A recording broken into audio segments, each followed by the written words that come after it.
Awesome.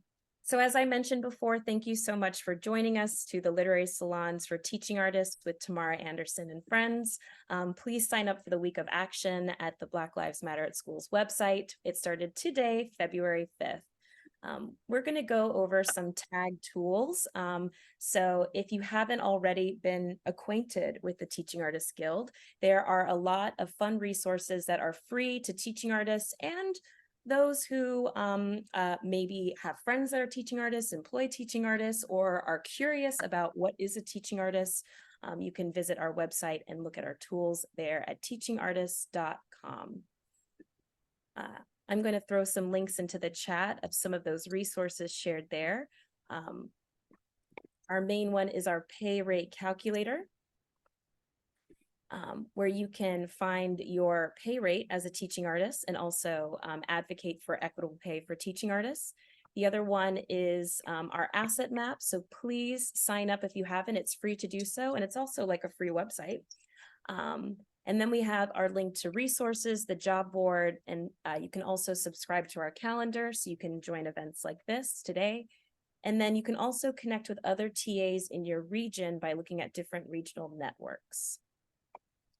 So the fastest way to look at all these resources is just by typing teachingartist.com. And I will just share what our website looks like, just so that you have familiar understanding with that. It shares our mission and our vision. And then also you can see the different resources, the asset map that I mentioned, our job and events. And when you look at our asset map, you can also sign up for free just by clicking up at the top button, sign up. And one other feature on our website is that we are on all of the different social media platforms. So please find us on Facebook, Twitter, LinkedIn, and IG. We also have a Slack channel that I will add into the chat. All right. So that is my housekeeping. I am so excited to introduce our panel of incredible writers. I will share their bio and their names and spotlight them. So first,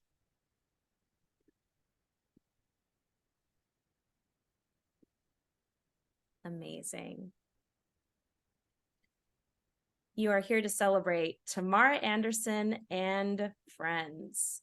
So first, I would love to introduce Tamara Anderson, who is no stranger to the Teaching Artists Guild. She is a National Advisory Committee member and a host of the Teaching Artist Awards and many other professional developments. She considers herself a Renaissance artist who works as an actor, producer, writer, and organizer, a former freelance writer for Chestnut Hill Local and Examiner, and her production company, yes, production company, the Gumbo Lab, features a virtual platform for Black female identifying and Black queer solo artists and an annual 10-minute film festival. She also is one of the co-founding steering committee members of the National Black Lives Matter Week of Action at Schools, which we mentioned in the beginning, and Teach the Truth organizer with Zinn Education Project. She has published many writings, and tonight she will be sharing excerpts from her plays Sample Street and Erasure of Black Women. So we'll start with you, Tamara, and I will introduce the other friends later. Okay. Well, thank you. Hello. So I'm going to first start out with a reading from a new play. So it's actually a new play that just finished. So I'm like, whoo, called Sample Street. And here's an excerpt of one of the characters. It's been 14 days, 436 hours, 26,160 minutes since Death visited 1332 Sample Street. We had just watched Shaft the day after the party. He had cleaned himself up. Ivan trimmed his hair a little. We didn't say much, but he seemed okay. I was so mad that everyone seemed to know he was back except for me. Seemed so trivial today. I had just left for a few hours to grab some new clothes for him to take when he went to rehab and for him to wear. everything he had was so dirty, and the smell, God. I was excited to show him that I got the right colors this time, because the last time I shopped for him, he made me promise to not do it again. Mom, I'm not one of your students. Everything is khaki and navy like a school uniform. This time I got jeans and some nice colors for tops. I walked in the door and it was so quiet, too quiet. It felt wrong, but I just figured he was taking a nap. Then I went to the kitchen and there he was at the table. The gun was on the floor near the chair. There were glasses of tea and a tray still on the table in front of him. Not as much blood as you would think, but enough to know. I got rid of all the alcohol. I even checked his bag just in case. I never saw the gun. I never saw the gun. My baby is gone, and I'm not sure that I did all that I could do to not end up here. I just sat next to him and held him. He was still warm, and there was the lingering smell of sulfur and soap. The end. Woo!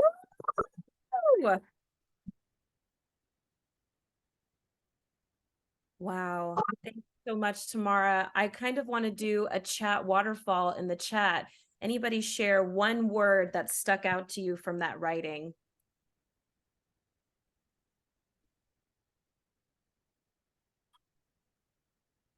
Sulfur, still warm, powerful, vivid.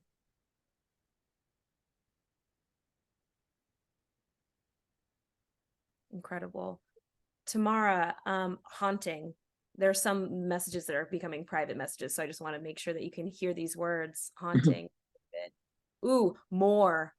Numb.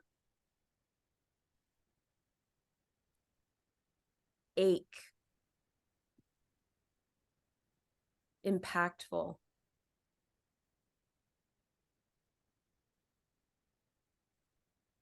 Brave.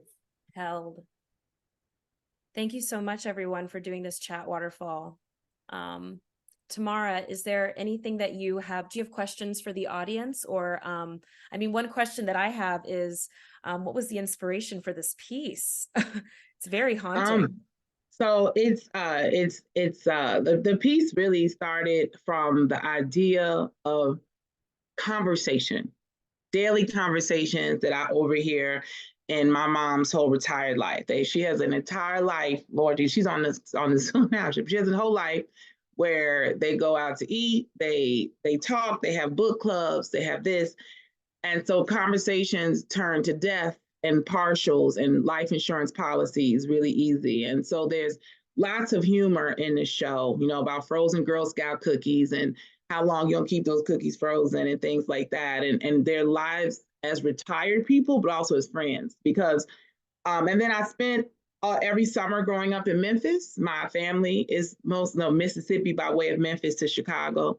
And so I spent every summer going to Memphis. So 1332 Sample Street is actually the address of my uncle's house in Memphis. And even though a lot of those houses have been razed, Memphis is going through a lot where they're taking away a lot of homes and getting rid of them, and they're becoming vacant lots in some areas. And so I just thought it was kind of important to bring that street alive, and like being little and overhearing porch conversations among old people who, they were funny. So, because they would talk about people right across the street while the person walked across the street to them and be like, I didn't say nothing. I'm like, you just said her gold teeth got on your nerves. Like, you literally just said that 5 seconds ago. You know what I'm saying? So it's that, but it's also this idea of not redemption, but mental health is in the show. And so this particular monologue is a son has come home and it has not ended up the way they thought it would. There's some hope that gets dashed there. And this is like her final words to her friends with that, which I thought was kind of important. So yeah, that's where it came from. And it became, to me, I think it's such a beautiful piece. And I'm just really excited to start workshopping it. I think it's ready for that point, so I can even give more stuff to the words and the writing and the format and things like that. Yes, I want to talk a little bit about that process as a writer. So this piece is actually meant to be performed. It's not just meant to be, Mhm.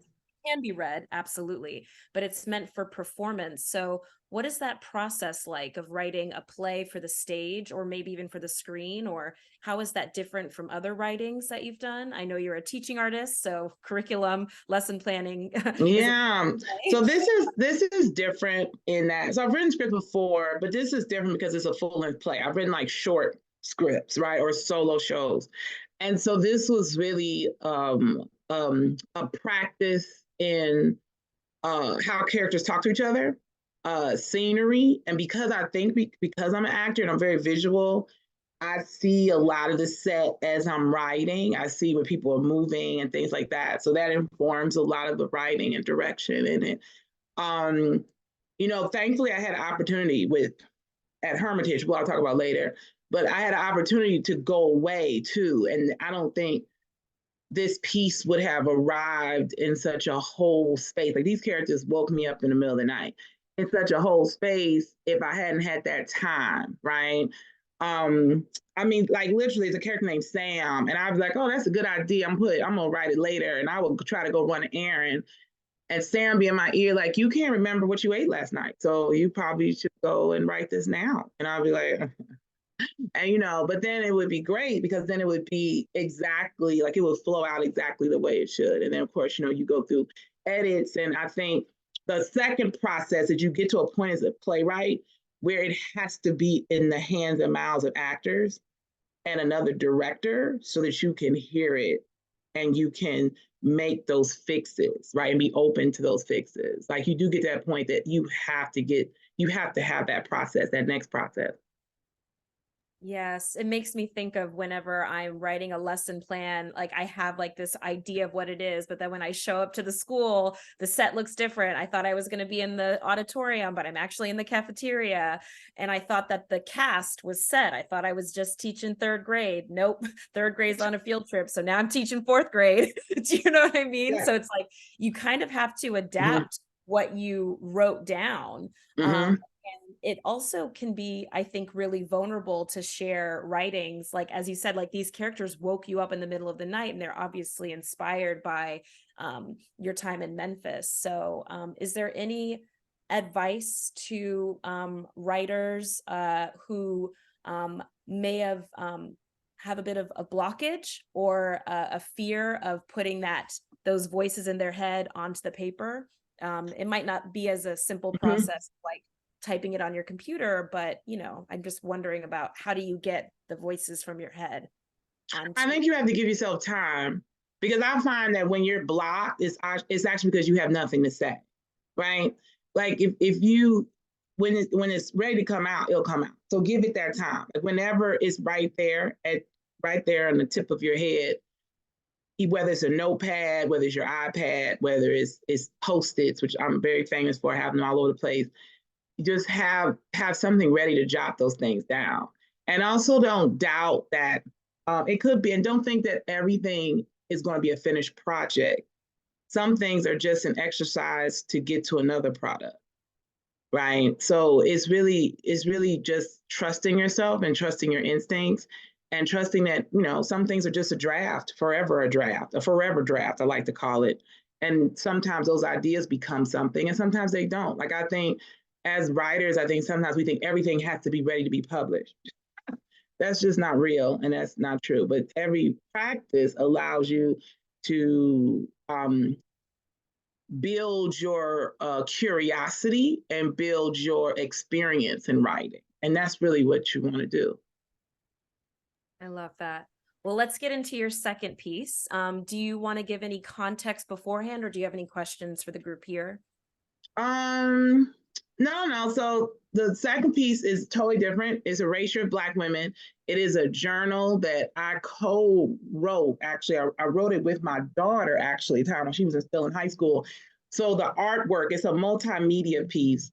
So the artwork of Erasure for Black Women is from her, whereas the writing is like from me. I'm actually going to put a link in the chat where you can download. Oh, maybe you can't download it. Can you download? Yeah, there you go. You can download the piece. And so I'm going to read just two excerpts from the piece. So it's where historical academia research meets poetry and spoken word. It's a very multimedia piece, which I love because I think a lot of times is when you're writing for educational journals, they want it to be one way. And I find that this was a beautiful way to share this specific what I wanted to share. So the invisibility of Ella Baker. Ella Baker understood that laws, structures, and institutions had to change to correct injustice and oppression. But part of this process had to involve oppressed people, ordinary people, infusing new meanings to the concept of democracy and finding their own individual and collective power to determine their lives and shape the direction of history. If strength and power emanate from Black women, then it began with Ella Baker. Ella's grandmother was whipped because she refused to marry the man that her slave master chose for her. This started a legacy of rebelliousness that was evident in her work with Dr. Martin Luther King Jr. and the Student Nonviolent Coordinating Committee, SNCC. Ella became the first Black female president of the NAACP New York branch, and yet her history continues to be overshadowed by King and Carmichael. She trained a young Rosa Parks in 1940, and in 1958, she trained leaders in organizing, resistance, and planned protests. Radical change for Ella Baker was about a persistent and protracted process of discourse, debate, consensus, reflection, and struggle. And she believed in her spirit and practice that strong people don't need strong leaders. Her mouth had been trained from birth to say no. Her ears had been trained to listen and seek out the truth. Her heart had been trained to include those she organized in the process. With only $800, she grew a few students into SNCC. They sat, they protested, they paved the way for civil rights to come.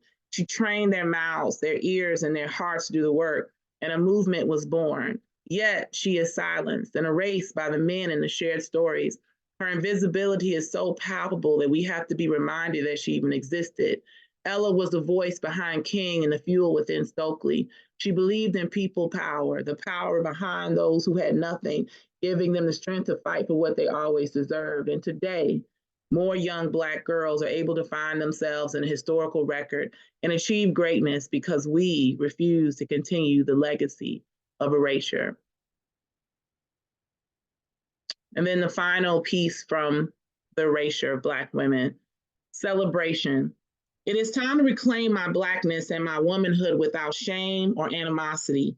It is time to make space for Black girls in our classrooms, homes, and public spaces. They need to know that they matter. Hashtag Say Her Name is just as important as every unarmed Black boy or man that is murdered. When work is being done in our neighborhoods and schools and you see Black women getting lost, speak up for them, celebrate their presence and their ingenuity. This is a call for balance and healing and not for arguments over who is the most oppressed and why. Black women can be visible in historical context when we teach the truth without leaning into patriarchy.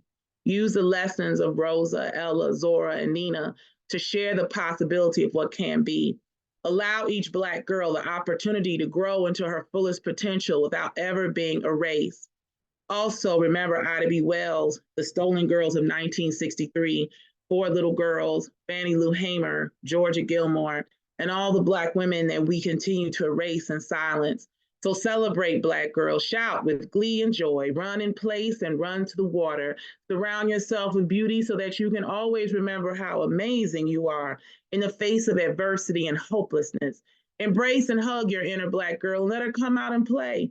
The women we have become need her to survive. Stop telling folks those women don't like me, especially other Black women. Leave that shared hate in someone else's cup because it never had a place with us. And whoever put that on your step sold you a bad penny. And it's time to bury it for good. Black women know nothing but love because they have birthed all of our pain. And they continue to live and breathe through it, which means shadiness and pettiness are for another hue. Do not let it live in your village or circle. Reach for each other and hug every Black woman and girl tightly and never let go. Yes, feel free to come off mute and give Tamara some love. Thank you. Yes. Woo! Thank you. Thank you. Beautiful. Thank Yes. you so much. Tamara, I want to hand over this time to you. I've asked you some questions, but now I think you might be curious about these excerpts that you've shared with this group, knowing that a lot of us are probably here because we care about arts education, or we care about publishing. We're writers. So I'm curious, is there any questions that you have for this group here, or anything in addition that you want to share? Well, I want all of us, I think so many times, especially as people of color, as Black women, we are always searching for ourselves outside of ourselves, right? We're always searching for examples. We always are searching for places of access, and we're always searching for permission to be. And I just hope that all of us in this space today are empowered to be that. Like, it's so interesting. I hadn't read that last poem I wrote in celebration in quite a long time. And it just reminded me, that we come from love, and we come from love through obstacles and pain and joy, right? All those things are true. I'm just trying to figure out, should we wait? So if you have like any questions now, as far as what you just heard, because I know sometimes, I know me, because I'll be like, what happened last week? What happened 2 minutes ago? So if you have any questions now that you feel like, oh, I just got to ask this one thing about these two pieces I heard, please feel free to either put it in the chat, or like, I think it's like if you would raise your hand and, just let me know. Like why I even, chose to write it with my high school child, as opposed to just like making it something that I could do. Like I thought it was important for her voice to also be included in that space. Yeah, I'm curious about your experience working with youth, because of all the other, I know that you're a teaching artist and also you're a mother. So like, I wonder how writing characters for youth, or speak the voice of youth, what that means for you as a writer. Well, I think it's empowering, right? I think a lot of times we can silence our youth very easily, or we don't think that there's a space for intergenerational writing to happen, right? It's either student writing and it's grown folks writing.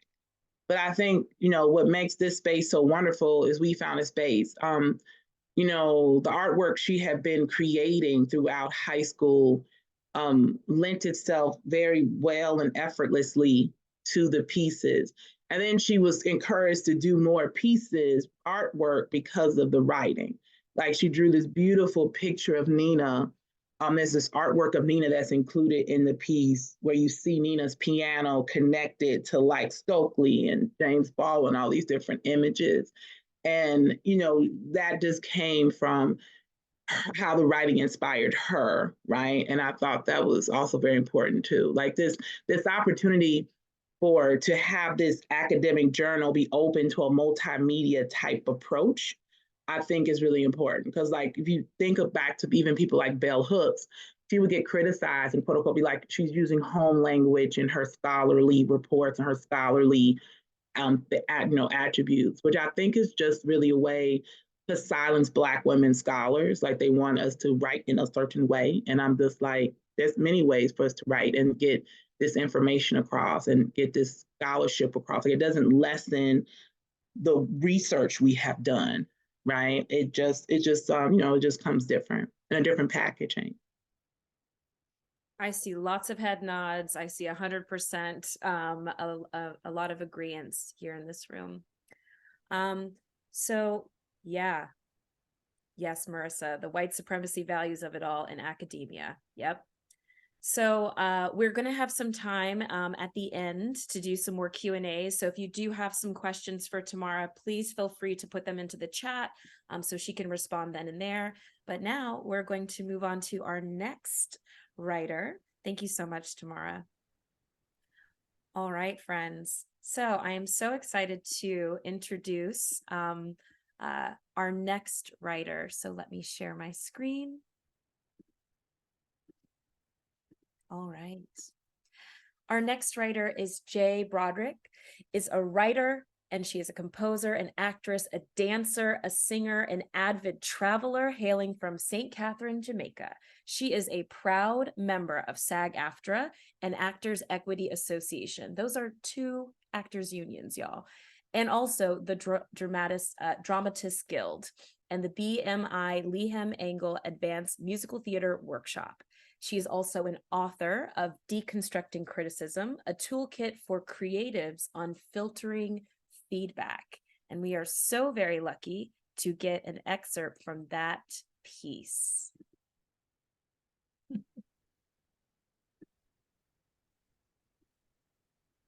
Hi, everyone. Oh yes, there it is. There it is. There it is. Hi, Jay Broderick. You know, the first thing that I want to do is go ahead and play a little video to give you an idea of what the book Deconstructing Criticism is about, and then we can come back and kind of talk more about how it all started. So may I share my screen? Yes, please. All right.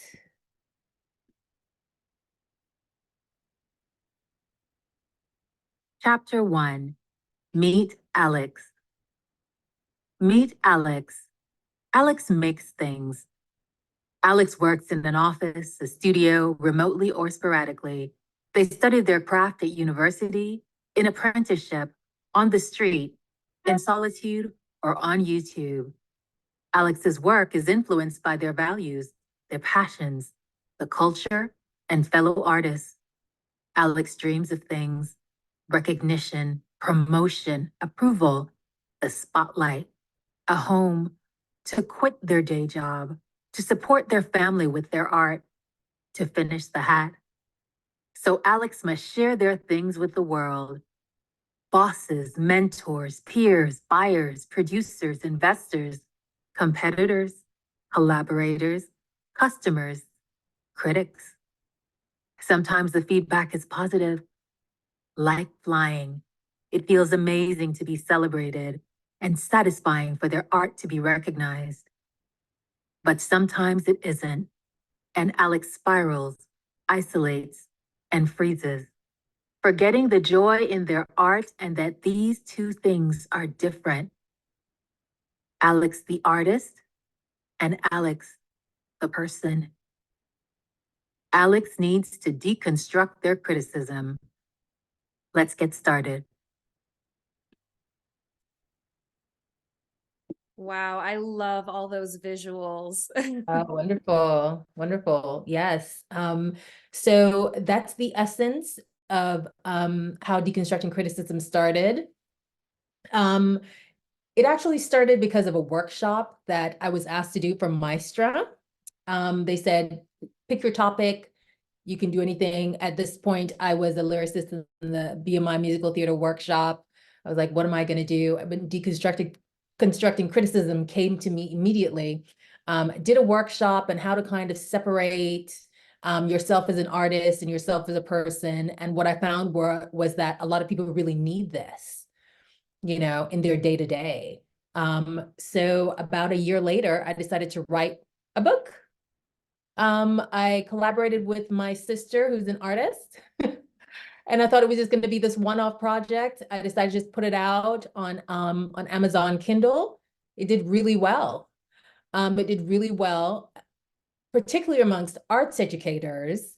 And now it's turned into like this whole other career where I go around and I'm speaking and I'm doing workshops about how to deconstruct criticism. And I'm now moving into businesses. I'm talking to law firms. Criticism, as it turns out, everyone has to deal with.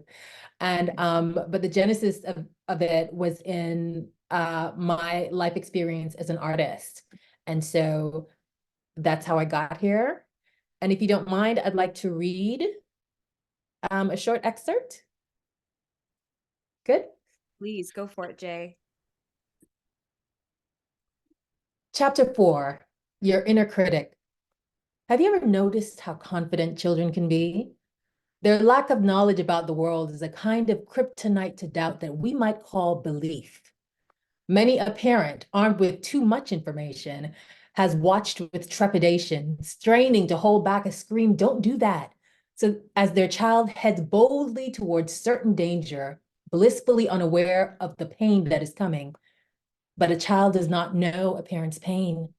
A child has no inner critic. Yet. Our inner critic is in charge of the stories we tell ourselves about ourselves. It is honed through our experiences, integrates our influences, and refines itself as we age. We are in constant conversation with it. As such, it often functions as our biggest critic. As artists, creators of things, our relationship to our inner critic is crucial. But before we go too deep into this, I'd like to posit the following. Consider Anansi.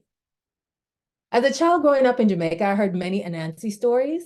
Tales of the mythical spider originated in Africa and made their way to the Caribbean via the transatlantic slave trade. Anansi versus tiger, Anansi versus turtle, Anansi versus man. Always a versus, always the victor. Sure, certain Anansi stories were deployed as parables to teach children how to behave in the world. A gentler, "Don't do that." But typically the spider came out on top. Anansi was by most accounts a trickster, but there is value in observing that no matter his disadvantage, he always managed to outsmart his opponents, all of whom were larger and stronger, by using creativity and wit. The template to an Anansi story is simple. Anansi has a problem. Anansi believes he can get himself out of the problem. Anansi thinks up a scheme that solves the problem. Anansi, no problem. Imagine just for a moment what his inner critic must have been. Did he even have one? Of course he did. It's right here. Anansi believes he can get himself out of the problem. How strong a thing is belief? A confident child and a clever spider have that in common. Yes, come off mic and give a round of applause. Woo! I love that. I just dropped into the link, Jay, your website that connects to this writing piece. So if people want to purchase it or buy it, they can use that link. If there's a better Wonderful. put in as well. Amazing. So I don't want to put Tamara on the spot, but Tamara, do you have any questions for Jay? Or I'm happy to share too, but Yes, of course, of course. So, the biggest thing I love that this analogy of the confident child, right? And the spider. So how do you think that theme works through deconstructing criticism? It is the entire idea of belief that we are creating our reality in every moment. And what we believe governs every aspect of our behavior. Even to whether we'll even try something new. It all goes back to what we believe, what we believe I should stay in one lane. I shouldn't do that. I should do this first. You can literally do anything you want at any time, but our beliefs are the governing system by which we move through the world. And if you can change what you believe about criticism, you can change how you move through the world, and you can improve your work by isolating it as just work and not always just a reflection of you personally.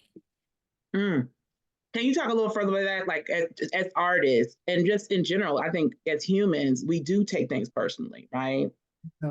So like how can this practice not just even help you with pieces of work, but maybe even help you in communication and relationships and developing networks with people? Absolutely. Well, whenever people ask me this question, the first thing I say is I'm not a doctor because we start to kind of get Mhm, over into like psychology and things like that. I always say I come to you with experience, right? mhm, And my experience started in art first, and then I found that it translated over into life. I have a friend who mhm, used the lessons in decon to help his 11-year-old daughter who was having such trouble just kind of freezing up when it was time for her to present her work. And they mhm, were really effective. But when he tried to apply those same things to her just in life, it didn't work as well. I'm like, she's an adolescent. you know, mhm, she, mhm. she's pre-adolescent. She doesn't have like she doesn't have those tools yet, and we're all like getting those tools little by little as we age. I am still learning things about people. What I would say now is that it's actually more detrimental not to develop this skill Mm, uh, mhm,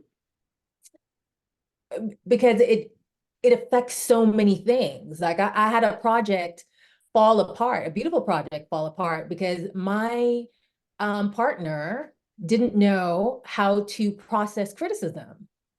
And they told themselves a different story than what was necessarily happening, right? We talk about the inner critic is in mhm, charge of the stories we tell ourselves about ourselves.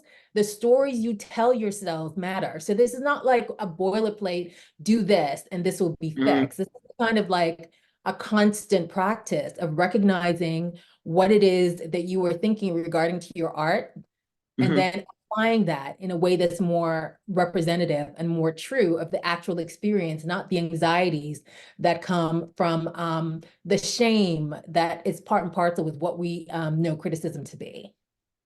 No, thank you. Thank you. Thank you. Yeah, yeah, yeah. Did you have any other additional questions, Carrie? Well, I think we have, I do want to highlight what Jean shared in the Oh, yeah, chat. yeah. Mm-hmm.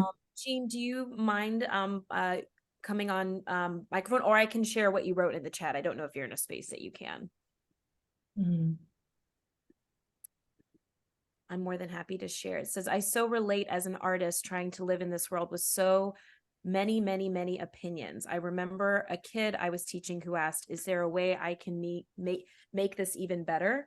I loved that. She clearly had some good parenting, training for inner confidence. Thank I you, mean, Jean. truly, and I really do. I talk about this in the book, even the intro to the book.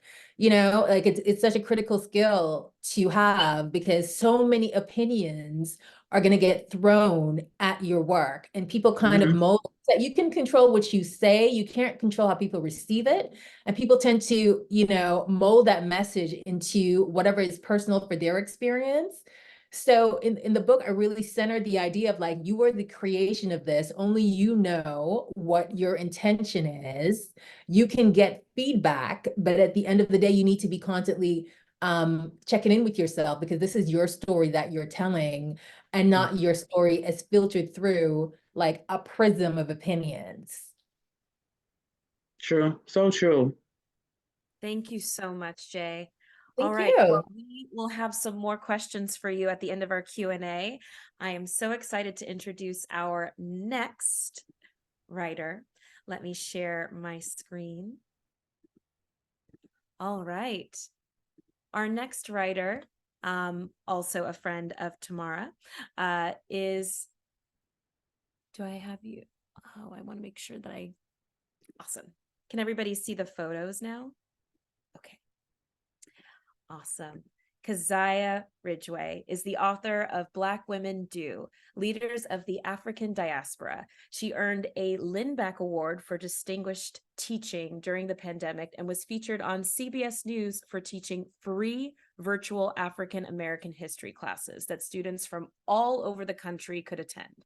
Currently, Keziah teaches African American history and social and cultural anthropology at a public high school in Philadelphia. We're going to be able to hear an excerpt from Black Women Do, Leaders of the African Diaspora. Hello, everyone. Can I get a thumbs up that you all can hear me well? Yes? Okay, great.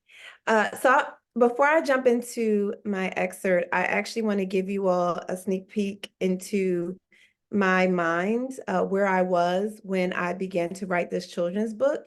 It wasn't like a good space. It was 2020, and I was going to protest. I was also teaching. It was also a pandemic. Breonna Taylor, Ahmaud Arbery, George Floyd. So I'm going to read that excerpt from my poem that I wrote during this time period, and then I'm going to jump into the excerpt. And we screamed rage into the night. Skin matching our surroundings, we shouted the same feelings with different words into the moons, lined up like pale soldiers for war. And what were our weapons? We sung a prose so fierce and an anger so bright we could see Icarus falling from above, fast as if the wings he once had never existed at all.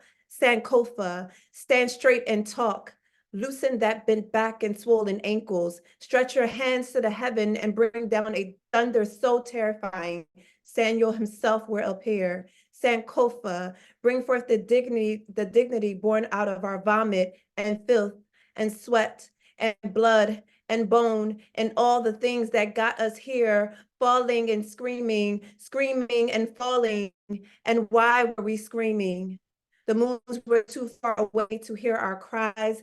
They had long ago decided our value, that our bodies were not worth their time or reparations or their sorry. Who were we to challenge the existence of the race that had been born out of the belly of the sea, that gave birth to Africa Town and Rosewood and Black Wall Street? So that was the space that I was in 2020, and I needed to do something. Oh, thank you so much. I needed to do something positive and something that I thought could celebrate Black women, celebrate our history. And so this book was formed. The pictures are created by a beautiful, talented artist. Her name is Mia Shaw, and she's a graduate of the University of Pennsylvania. And so I'm just going to read a excerpt from the book. Black women do amazing things every single day. You can be a Black woman journalist and do things the Ida B. Wells way. Or an astronaut like Mae Jemison, who dreamed of being amongst the stars. She knew that her brain would take her very, very far. Or a farm and activist like Mama Tingo, who was willing to risk her life. She filed court cases and organized to get Dominican farmers their rights. So, oh no, it's gonna sound cutting in now. Can you all hear me now? It's better now. Yes. Okay. All right. Okay, good. So that was an excerpt from my book, Black Women Do, Leaders of the African Diaspora. Amazing. Wow, let's give a round of applause. Please feel free to come off mute. And thank you so much for sharing that poem as well. Woo! Yes, thank you. So I got questions. So same question, similar question, but so you kind of explained like where you were and what led to this, but how has this journey been for you to be from this is an idea to doing, like actually doing the book? I had to battle a lot of imposter syndrome. I'm a teacher. History is my thing. I teach history. So I've written poetry. I've written since I was like 5 or 6, but I just didn't see myself as an artist, and I didn't see myself as a writer. And so it was a process of like getting out of my head, trying to deal with the criticism that I had of myself that was not very warranted, and deciding that who better to write a children's book about history than a history teacher who is a mom of 4. And so that sort of helped me get through that process. And then it was like, okay, how am I going to pay for this? I don't know. We're going to figure it out. How am I going to get the money to pay for this amazing artist? We're going to figure it out. So I won the award, the teacher's award, and I took some of that money and I paid my artist, my illustrator, to create these beautiful images. So it was just jumping out in a leap of faith and having faith that everything would sort of line up, not telling myself that I can't do it, telling myself that I can, and then watching things sort of fall into place to allow me to do it. And how'd you come up with the title? Because Black women are everything, and Black women do. That's what we do. Like we do. We are ingenious. We find a way out of no way, and we do whatever it is we need to do. And so I'm like, this is what I want to do. But also, like, just thinking about how many books there are about Black women here in the US, but none of them ever include a lot of the diaspora. Like, you get, you know, women in the US, but my book includes women from Haiti, women from Jamaica, women from Africa, a Asian and Black singer, Sugar Pie DeSanta. So just understanding that I wanted to be inclusive of Blackness. What does Blackness look like? Whether it's a Black woman in Brazil, the first writer, or the Queen of Angola, Queen Nzinga, or Mae Jemison. They're all different variations of Black. We're all from the diaspora, and it's important that we know about these amazing women. Yes, I see that, Sarah, you have your hand up. Go ahead and ask your question. Hi there. Can you hear me? Yes. Hi. So I'm based in Eastern Canada. It's a bit of a different context. Firstly, I just want to say I really appreciate like the braveness and the power from all of you. It's a very different vibe from what I see here. So basically I teach in a music program. It's a free after school music program. My organization never mentions Black History Month. There's a lot of progressive stuff that the organization, I would say, is kind of scared to engage with because it would take time, it would take resources that we don't have. And I have Black students in my class who are from various countries in Africa whose parents moved here. And then I also have students who are part of the basically descendants of slaves who came from the States to Canada seeking to not be enslaved like 300 years ago. But I would say my organization is kind of just like not at all willing to engage with things that go beyond teaching music because it's hard and it's awkward and they're probably they're fearful of making mistakes. And I see that with my staff members.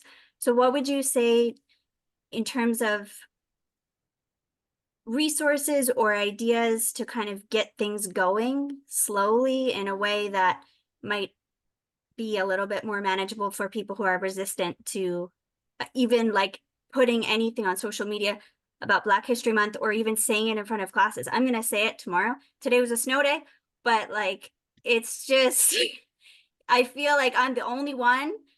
And also I'm not Black. So it's like, who am I to, you know, that's a whole nother level. But I feel like it needs to be done. And every time I try and do anything, it's just like, why? Why are you like, it's just that sense of like, it doesn't matter. We're here to teach music. So that is one of the things that I thought about, like, how can I sort of reach out to different subject areas in my book? And so I tried to do science and music. And so I think you can share the stories of Black women musicians. So in my book, I have Rosetta Tharpe, who was considered like the godmother of rock and roll. And I also have Sugar Pie DeSanto, who is Filipino and African American. And so these are two women that are involved in music and was a musician. And so if you're a music teacher, you can start the day by introducing, maybe you want to talk about Rosetta Tharpe and then go into some of her music or show some of her music, or maybe you want to do that with Sugar Pie DeSanto. So it's like sort of starting slowly and doing something that's related to your subject area. So no one can say, well, this is not exactly music, so take that out of your curriculum. Thank you so much, Keziah. That is such a great advice to give. And you can translate that into any different art form as well. I do want to be mindful of time. Don't worry, we are going to have time for questions. But I'm just going to do a little bit of housekeeping because it is at the hour. So thank you all so much for participating in our first literary salon. If I didn't mention before, my name is Carrie Warren. My pronouns are she, her, hers, and I am the co-executive director of TAG. We have some NAC members here that I would love to highlight. Thank you so much, Marissa, who is part of our board, and also Anu.